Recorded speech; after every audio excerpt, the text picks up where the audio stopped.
সারা বছর মিন্টুর দোকানে বাকি খাইছি আর আড্ডা দিছি, ওই কি জিনিস ধৈরাও দেখলাম না। আমি ফেল করবো না তাই ফেল করবে কি ওই রাজুর পোলা সজল? না না, আমারে 3 ব্যাচ প্রাইভেট দিছে পাস করার লিগা। আরে বাপ, তুমি যদি আমারে 500 প্রাইভেটও দাও তারপর আমি ওই ফেলই করব। যাই হোক, পড়ালেখা তো আমার দ্বারা হইবে না।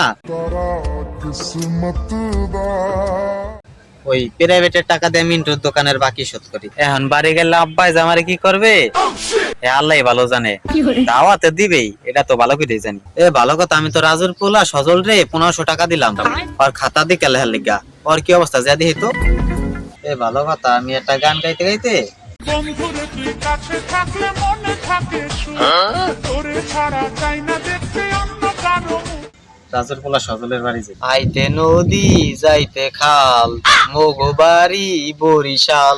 আইতে নদী যাইতে খাল, মগো বাড়ি বরিশাল। মোর বাহে শহীদার। আমার থেকে 1,500 টাকা নিয়া খাতা দেখে পাস করাবা, আমি তো করছি ফেল। টাকা তো আমি উড়েই নিমু, লাগলে ওরে ব্যানের উপর উড়ে বাইন্দা নিয়াম। ওই সজল, শালা পরীক্ষার তো রেজাল্ট বাইরেছে, আমি তো করছি ফেল। তুই শালা খুব খারাপ মাল তো, তোরটা দেখে আমি ফেল করছি আর তুই তো শালা ঠিকই পাস করলি। দে দে আমার 500 টাকা ফেরত দে।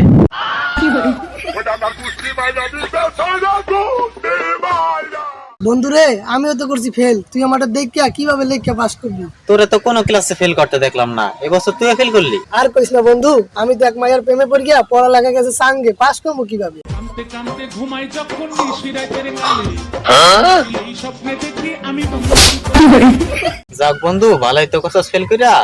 তো আমি বাড়িতে যে আব্বারে কিছু ভুলভাল বুঝাইতে পারবো না। আপনার বন্ধুর ছেলেও তো ফেল করছে, আমি ফেল করলে কি হয়েছে? ও ছোট থাকতে আর বাপে কইতো আমার পোলা এমবিবিএস ডাক্তার হইবে, ইঞ্জিনিয়ার হইবে, পাইলট হইবে। যাক ভালো হয়েছে, প্রেমে পড়া পড়ালা সাঙ্গে উঠছে, ও আমার লানাটা চালাইতে পারে। আব্বা আব্বা, ও আব্বা। কি রে সামরা, কই গেছিলি? আজকে সকাল থেকে তো পাত্তা নাই, আজ বলে তো রেজাল্ট দিবে। যাও আব্বা, তুমি তো দেখতাছি চোখ কান সবসময় খোলাই রাখতাছো। আমি ফেল করছি আব্বা।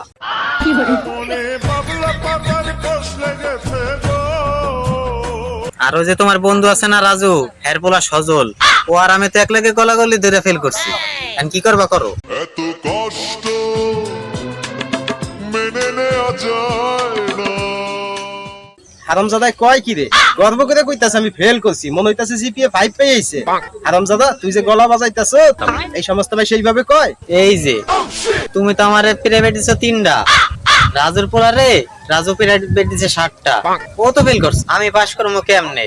তাছাড়া তোমার বন্ধুর পোলায় কখন এমবিবিএস ডাক্তার, পাইলট, ইঞ্জিনিয়ার কি লিখছে লিখ কথা কয়, আমার মাথায় তো কিছুই ঢোকে না, আমি কিছুই বুঝি না, তোমার আমি বুঝামু কেমনে? তাই আমি সিদ্ধান্ত নিছি, আমার কর্মক্ষমতা এক, আমার চিন্তা ভাবনা এক, আমার সিদ্ধান্ত এক, আমি কালকে থেকে অটো চালাম। তা আব্বা, তুমি কালকে একটা অটো কিনা দিও, এরপরের বছর সিএনজি কিনা দিও, এরপরের বছর একটা ট্রাক।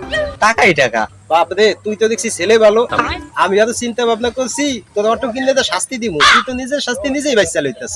আরে আব্বা, ওইটা তোমার বোঝা লাগবে না, বর্তমান আধুনিক যুগ 2024 সাল, এখন কি 90 দশকের দিন আছে? তাছাড়া আমি যে মেয়ের লাগে প্রেম করি ও তো ফেল করছে, আর বাপ কইছে ও যদি এবার ফেল করে তাহলে এক অটোওয়ালা ঘরে বিয়া দিবে। আমি তো আব্বা অটোওয়ালা হয়ে গেলাম। আমি এখন কি করি যে আমার মাথায় কিচ্ছু কাজ করে না। তুই বাইরে বাইরে বাইরে, আমার বাড়ি তুমি বাইরে বাইরে। আব্বা, তুমি তো আমার কইলা ব্যবসা, তোমার ছাড়া আমি কই যাবো? তুমি কালকে ওই অটো কেনার ব্যবস্থা করো। আমি পারি না, আর পারি না। ওই অটো তো তোর স্বপ্ন, স্বপ্ন স্বপ্নই থাক। তুই কোলায় যা ঘাস কাটে লই আয়। আব্বা, ওই বিটা গোটায় হাফ কোপ, ওই কামে আমি পারবো না, তুমি কালকে একটা অটো কিনা দিও, আর টাকাই টাকা, টাকাই টাকা। আমি হয়তো 2 দিন পরে মরবো, আগে মরলে কি ক্ষতি? এই পোলা লই আমি যে কি করি। এই সোধার মা, এই সোধার মা, তোর পোলার একবারে বাড়ি থেকে বাড়ি করে দে।